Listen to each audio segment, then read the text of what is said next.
प्रिय स्टूडेंट, प्रिय विद्यार्थी, प्रिय स्टूडेंट, आज हम पहला अध्याय पढ़ेंगे, chapter number first, life process जैव प्रक्रम। क्या पढ़ेंगे? जैव प्रक्रम पढ़ेंगे, जैव प्रक्रम। इसमें हम 5 प्रकरण को कवर करेंगे। What is a life process, जैव प्रक्रम क्या होता है, न्यूट्रिशन पोषण क्या होता है, रिस्पिरेशन श्वसन क्या होता है, ट्रांसपोरेशन परिवहन क्या होता है, और एक्सक्रीशन उत्सर्जन क्या होता है। ये पहला चैप्टर बायोलॉजी का क्लास 10th का सबसे महत्वपूर्ण, सबसे इंपॉर्टेंट होता है, क्योंकि यहाँ से 10 से 15 नंबर गेन करता है आपके बोर्ड एग्जामिनेशन में। तो हम पहला जो टॉपिक सेलेक्ट करेंगे, स्टार्ट करेंगे इंट्रोडक्शन के रूप में, वो है what is a life process. What is a life process.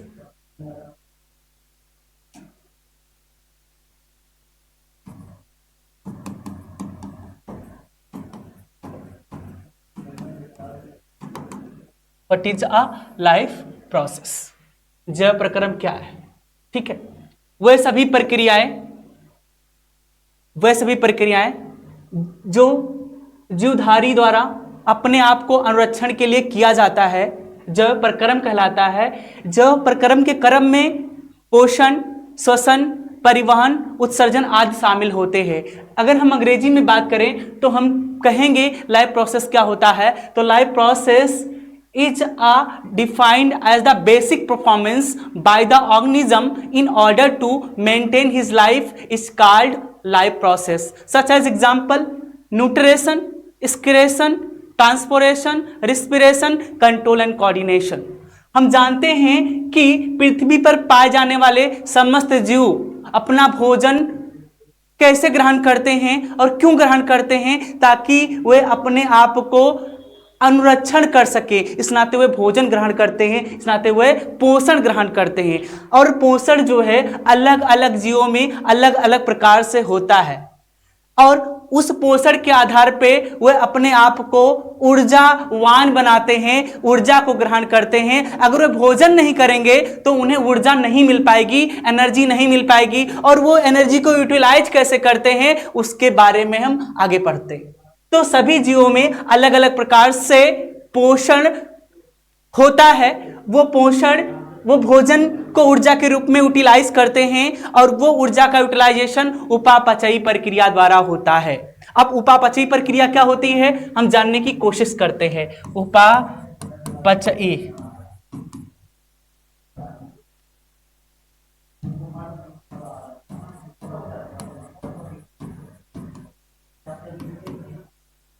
Metabolism,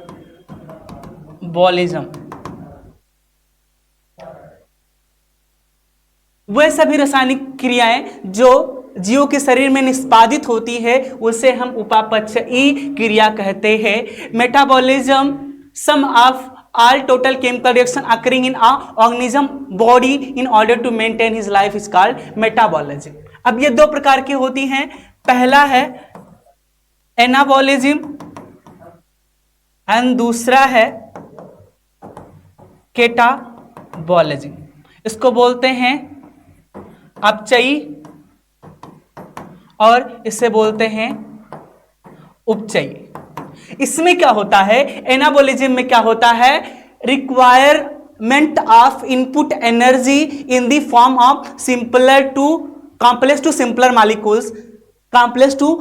molecules such as photosynthesis. And catabolism अपचयी में क्या होता है, इसमें break down of the energy into complex to simpler molecules energy and release energy in the form of respiration. And how it possible, ये कैसे संभव होगा, इसे हम एक बायोकेमिकल रिएक्शन के जरिए समझने की कोशिश करेंगे।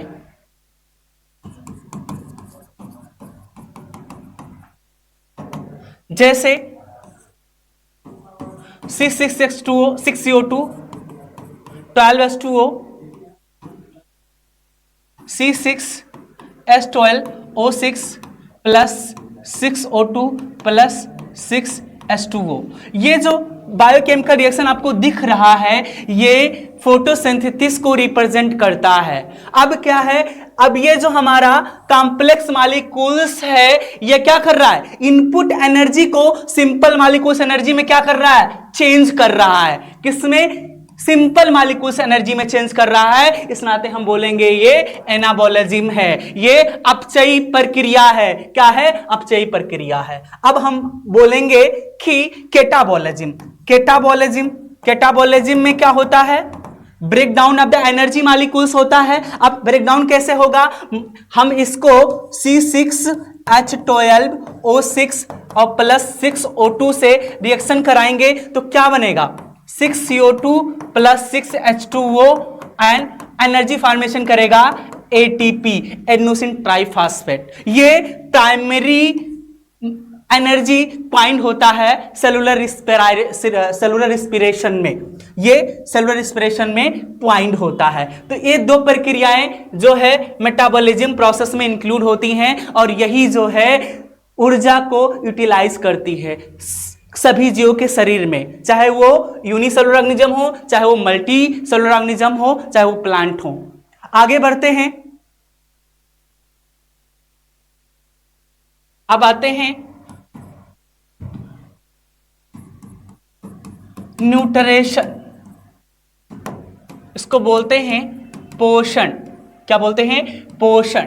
पोषण क्या है, nutrition is the process intake and utilisation of nutrient by the organism is called nutrition. मतलब जीव के द्वारा भोज्य पदार्थों को ग्रहण करना और ग्रहण करने के बाद उसे ऊर्जा के रूप में बदल देना ही पोषण कहलाता है। पोषण के कई स्तर हैं जिसे हम बोलते हैं मोड ऑफ न्यूट्रिशन, जिसे हम बोलते हैं mode of nutrition, mode of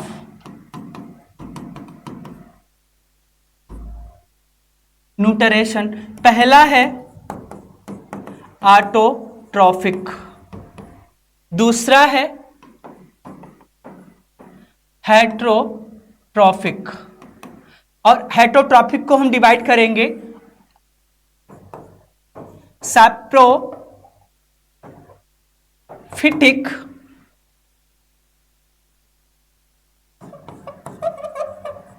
saprophytic, parasitic, symbiotic and holozoic. These are a mode of nutrition: autotrophic, heterotrophic, and the heterotrophic are categorized in a 4 category: saprophytic type of nutrition, parasitic type of nutrition, symbiotic type of nutrition, and holozoic type of nutrition. And now let me start. What is a autotrophic? इसको हिंदी में बोलते हैं, हम बोलते हैं इसको स्वपोषी, स्वपोषी इसको बोलते हैं स्वपोषी, इसको हम बोलते हैं परपोषी। क्या बोलते हैं, परपोषी बोलते हैं। इसको बोलते हैं हम मृतोपजीवी, मृतोपजीवी बोलते हैं। इसको हम बोलते हैं परजीवी। क्या बोलते हैं, परजीवी। इसको हम बोलते हैं सिम्बायोटिक, सहजीवी। क्या बोलते हैं, सहजीवी, सहजीवी। इसको हम बोलते हैं विषमभोजी, इसम बोलते हैं विषमभोजी, क्योंकि विषमभोजी और हेटेरोट्रॉफिक का लेवल सेम होता है, बराबर होता है, एक जैसा ही होता है। अब हम पढ़ेंगे स्वपोषी क्या होता है। ऑटोट्रॉफिक्स,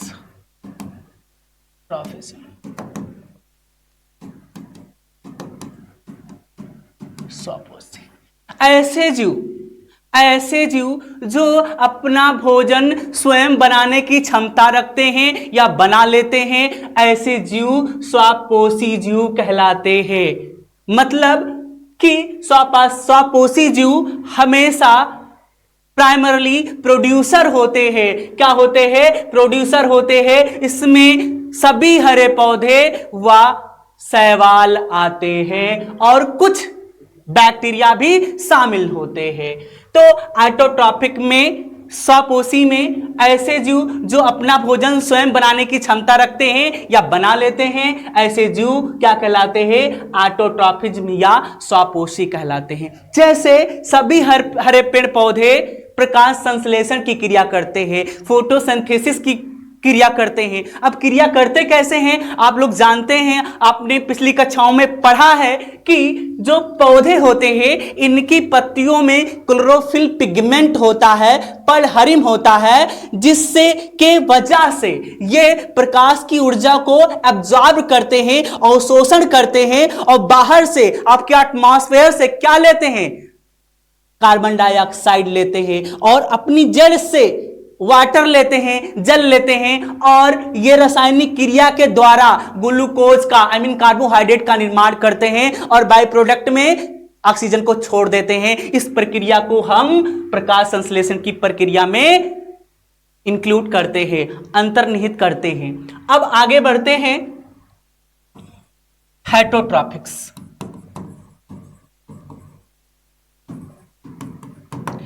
परपोषी, पर माने होता है पराया या दूसरा, पोषी माने होता है पोषण। अगर कोई भी जीव अपना भोजन स्वयं ना बना सके, इसका मतलब है कि वो किसी अन्य भोज्य पदार्थों पे निर्भर होते हैं, किसी अन्य भोज्य पदार्थों पर निर्भर होते हैं। ऐसे जीव क्या कहलाते हैं?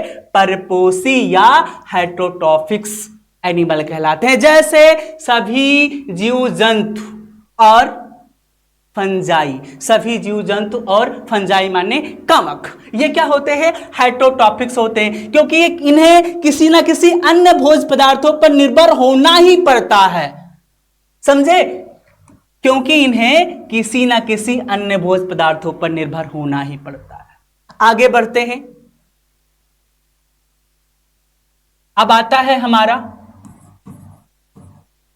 सैप्रोफिटिक, जिसको बोलते हैं मृतोपजीवी। मृतोपजीवी का मतलब होता है ऐसे जीव जो अपना पोषण, अपना भोजन किसी सड़े गले पदार्थों से प्राप्त करते हैं, किसी सड़े गले पदार्थों से प्राप्त करते हैं। ऐसे जीव क्या कहलाते हैं? सैप्रोफिटिक या मृतोपजीवी। इसमें आते कौन है? इसमें सभी प्रकार के कवक, फंजाई आते हैं, चाहे वो ईस्ट हो, चाहे मशरूफ हो, चाहे ब्रेड मोल्ड हो, ये सब आते हैं। आगे पढ़ते हैं हम पैरासिटिक, परजीवी।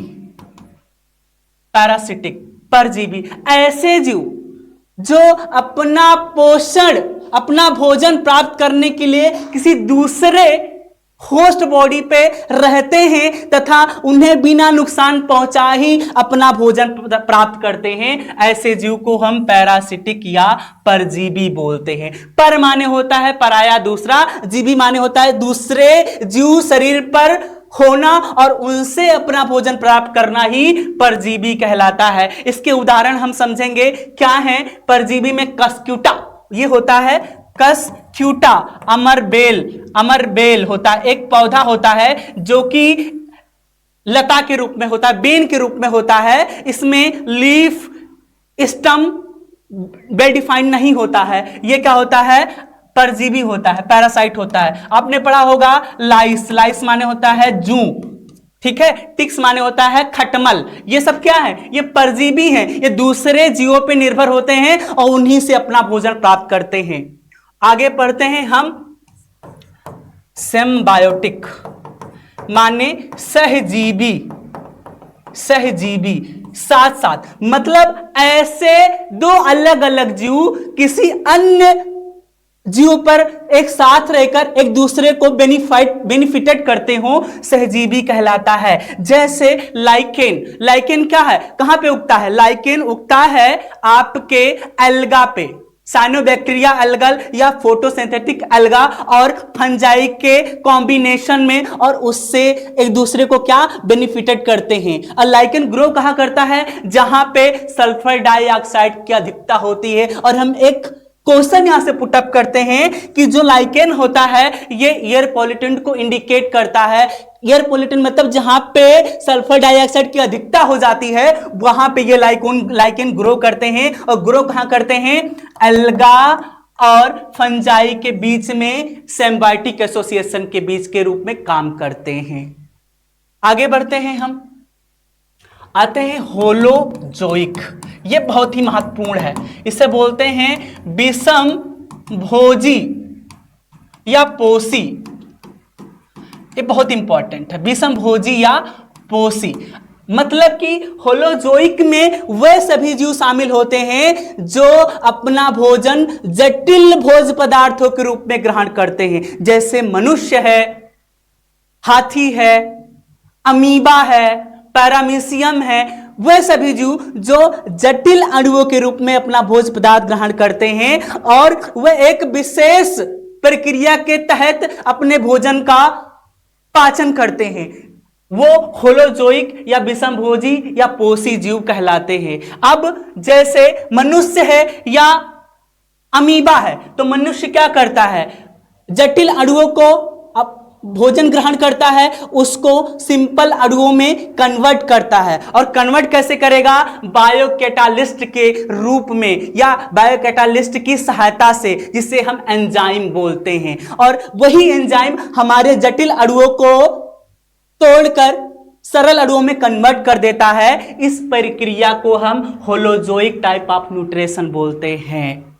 अब इसको और डिटेल में समझेंगे कि हमारे भोजन का डाइजेशन होता कैसे है। तो पहले हम क्या करेंगे? इजेशन करेंगे, उसको ग्रहण करेंगे। ग्रहण करने के बाद क्या करेंगे? उसका डाइजेशन करेंगे। तो डाइजेशन में क्या होगा?